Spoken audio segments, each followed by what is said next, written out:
How to add or remove emergency sharing to quick settings on the Samsung Galaxy S25, S25 Plus, Edge or Ultra. First, tap on the home button to return back to the home screen. And from the home screen, swipe down at the top to open up quick settings.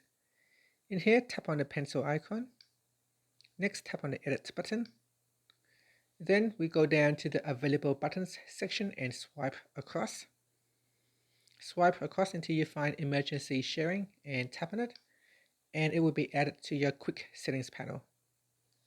After that, tap on done, then tap on done. And here, to quickly access emergency sharing, you can open up your quick settings from the top and then tap on emergency sharing. And if you haven't set up emergency sharing before, you need to set up before you can use it.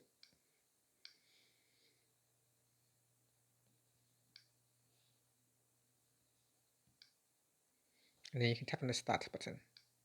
Now to remove it from the panel, open up your quick settings panel, then tap on the pencil icon, then tap on edit.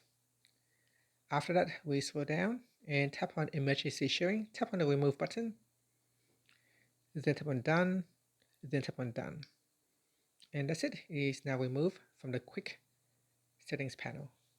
Finally, tap on the home button to return back to the home screen. And that's it. Thank you for watching this video. Please like and subscribe to my channel for more videos.